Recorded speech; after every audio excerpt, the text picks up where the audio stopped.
legend. So many have blazed trails and lived lives we can only imagine or simply read of in a book. They've lived remarkable lives, carved our new creative corners, and shaped the way we look at our own community. Our final Lifetime Achievement Award celebrates one such person who was already a myth and a legend the first time many of us met him. Please turn your attention to the screen in celebration of this year's Living Lifetime Achievement Award, Ramblin' Jack Elliott. This is a pretty big one. I didn't bring my guitar. I don't like bringing it on airplanes. I was going to come in the pickup, but there wasn't time. Capo. It's on the end of the guitar. Oh, it is, there it is, okay.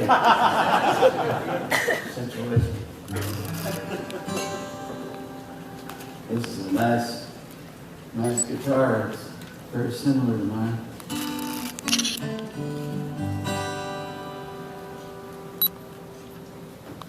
I love posing for pictures, and I'd be glad to smile if necessary.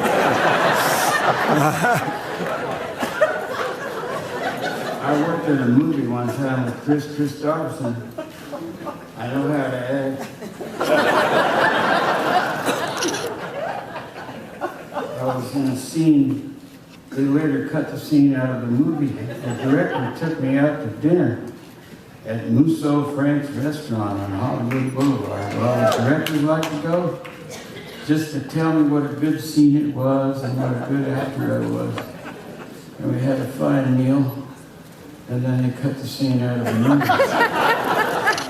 Chris later explained to me why they had to cut the scene out of the movie. It was Chris's first movie. And he might have been a little nervous about his acting. I don't know. I thought he was doing fine. But he insisted that me and Slim Pickens did such a fine job of acting that we made everybody else look bad. I think that's just Chris being a silver-tongued devil. The song that I would like to play is a lot about Billy Fair, who just passed away 2 Fridays ago. A wonderful banjo player that I met down in New Orleans. And actually, I had met him in New York once before that, but I didn't recall it because Billy had changed his appearance, lost a lot of weight. He was looking really good in New Orleans, sunburned. When I first met him up in New York, he was kind of a mess, but I didn't know.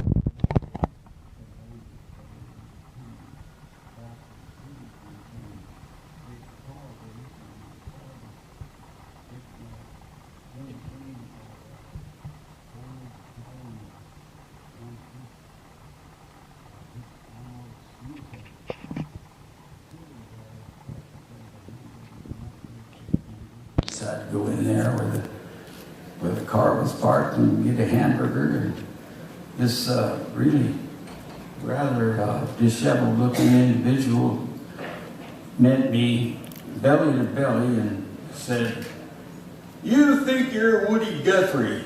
And I had an urge to punch him, but I wasn't raised that way, and I just felt bad, so I turned around and walked out of there. I found out much later it was Billy Fair, but I forgot about that. About a year later, I met Guy and Frank Hamilton. Guy Caroline just passed away recently. And they invited me on this trip. They were going down to North Carolina to collect folk music. They were from California, drifted out to New York in an old war surplus car, painted blue, painted with a brush, an old Army officer's car. And we drove all the way down through the Smoky Mountains. We were on the road about 3 months, busking on street corners and meeting wonderful musicians up in the mountains. And we ended up in New Orleans, and we had a name of somebody to look up in New Orleans, somebody named Billy Fair. I didn't remember who that was, but he was some banjo player that we were going to look up, and we couldn't find him in the phone book. We ended up giving up the search and retired over in a little cafe down by the Mrs. Miller River there, in a place called the Cafe du Monde, big sign, Cafe du Monde, where they serve coffee and beignets covered with confectionery sugar that kind of blew off the tabletops like a smoke screen off a World War II destroyer. And he was sitting in the white smoke with his white shirt and white pants on. All we could see was his black mustache and black curly hair shining through the white smoke of the confectionery sugar off the tabletops. You know what I'm saying? And it was Billy Fair. I didn't recognize him, but he recognized us as lost musicians, and he invited us over to his pad, which was at 912 Toulouse Street. So I ended up writing this song about it, and it was called the 912 Greetings. I think it was a play on the words based on one of my favorite old blues by Jelly Roll Morton called the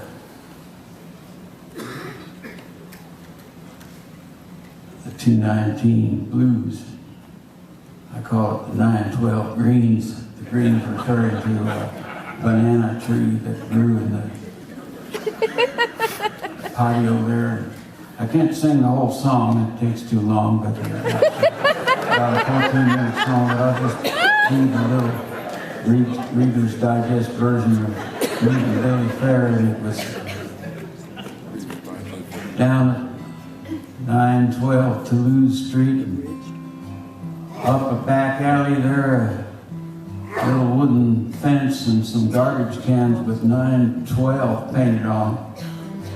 And you grab the top of the fence and climb up over, and now you're up.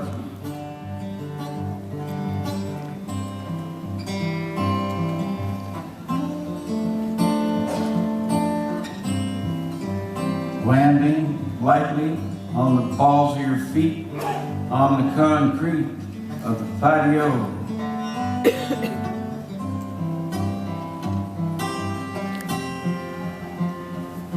There was a three-legged cat. Billy had this cat that was pretty agile, and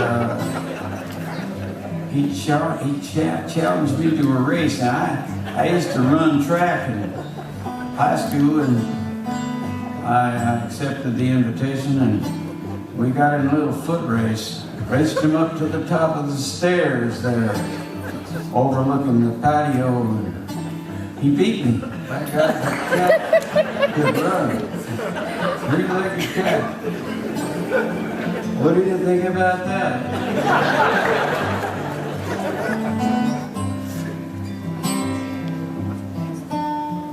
Betsy, she knows what I'm talking about. You know what I'm saying?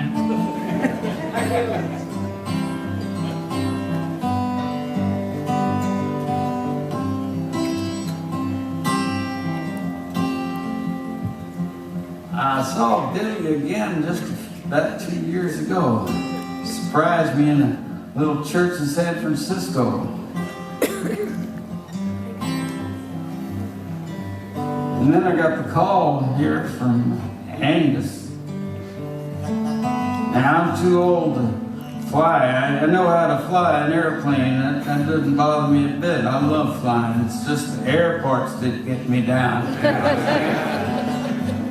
So I called my neighbor, Doug Adams. He's got a brother named Daryl Adams. He's a musician too. Daryl plays banjo, right? So Doug navigated me here because I don't take direction that well. You can ask Chris.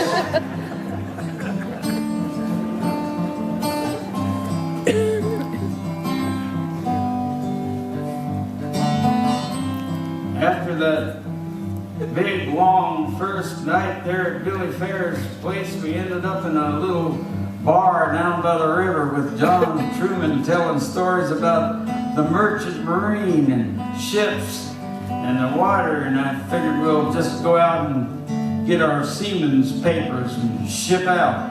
Went down to the NNU Union Hall, SUP.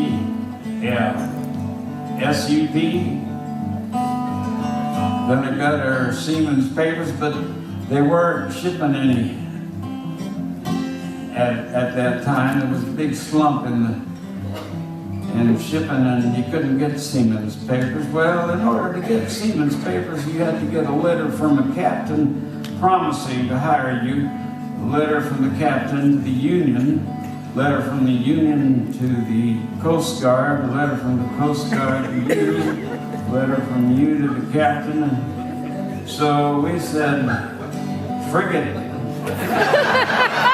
It's not a nautical term. Did you ever stand and shiver just because you were looking at a river?